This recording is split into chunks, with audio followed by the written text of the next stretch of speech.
Integrate x plus 2 upon 2x² plus 6x plus 5। तो इन मेथडों को करने का तरीका होता है, ये किस फॉर्म का है, ax plus b upon px² plus qx plus c।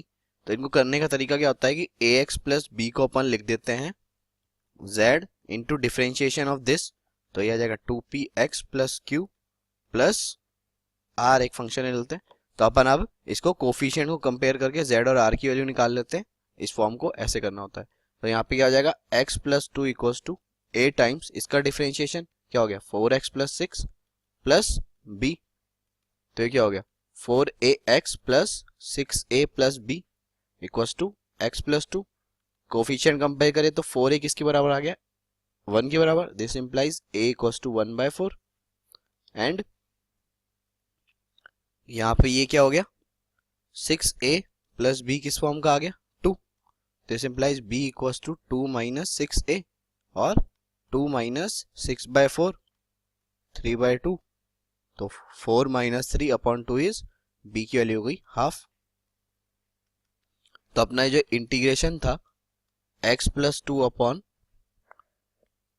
X square 2x² plus 6x plus 5 एक इसमें रिड्यूस हो गया, a की वैल्यू गई 1/4 into 4x plus 6 upon 2x² plus 6x plus 5 plus अलग से कर लेते हैं इसको 1/2 इंटू, क्योंकि यहाँ पे 1/2 इंटू dx करते फिर अलग अलग कर लेते हैं अपन, तो यहाँ पहले से ही अलग कर लेते हैं 1/2 2x² plus 6x plus 5 into dx।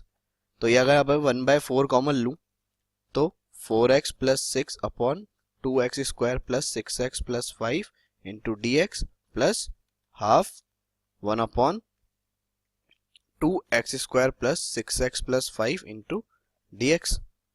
So let this be I1 and this will be I2 and this whole is I। तो I1 अपन को निकालना है 4x plus 6 upon 2x² plus 6x plus 5 into dx। तो यहाँ दिख रहा है कि ये नीचे अगर मैं इसको t ले लूँ तो ऊपर इसका डिफरेंशिएशन लिखा हुआ है, तो एक तरीके से ये क्या है 1/t dt का इंटीग्रेशन है, वो क्या होता है ln t।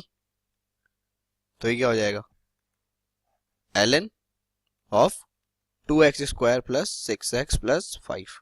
सो I1 आ गया अपने पास ln of 2x² plus 6x plus 5। Similarly upon I2 निकालेंगे, तो I2 क्या है integration of 1/2x² plus 6x plus 5। तो इसको मेथड करने का तरीका क्या होता है कि नीचे अपन को परफेक्ट स्क्वायर बनाना होता है। तो परफेक्ट स्क्वायर बनाने के लिए सबसे पहले तो अपन 2 कॉमन निकालेंगे, तो बाहर 2 कॉमन निकाला तो नीचे क्या हो जाएगा x² प्लस 3x प्लस 5/2।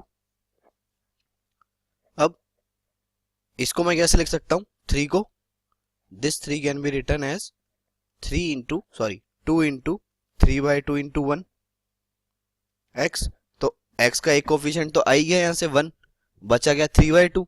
तो इसमें अगर मैं b अगर मैं ऐसे ले लूँ कि ये प्लस 9/4 माइनस 9/4, एक बार ऐड और एक बार सब्ट्रैक्ट, तो x² प्लस 3x प्लस 9/4 को मैं क्या लिख सकता हूँ, this can be written as half 1/x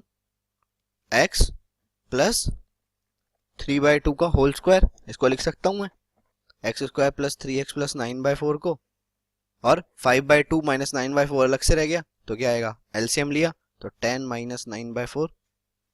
तो ये क्या आ गया I2 will become half of integration 1/x plus 3/2 का होल स्क्वायर प्लस 1/2 का होल स्क्वायर, ये हो जाएगा 1/4, इसको लिख सकता हूँ 1/2 का whole square. Now let x plus 3/2 equals to t, so dx क्या आ गया dt। तो I2 will become 1/2 of integration dt upon t² plus 1/2 का होल स्क्वायर। तो ये किस फॉर्म का लिखा हुआ है 1/a² प्लस x²। तो इसका क्या इंटीग्रेशन होता है, उसका होता है 1/a into tan inverse x/a। तो 1/a क्या है 1/2 into tan inverse of t upon 1/2। तो ये क्या आ गया 2 से 2 कैंसिल, ये बाहर वाला, और ये क्या आ गया tan inverse of 2t।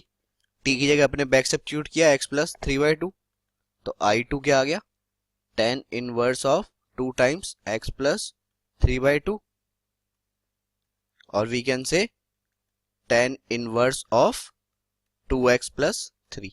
So I2 is tan inverse of 2x plus 3. So अपना I था अपना I1 by 4. तो I1 क्या है, ln 2x square plus 6x plus 5.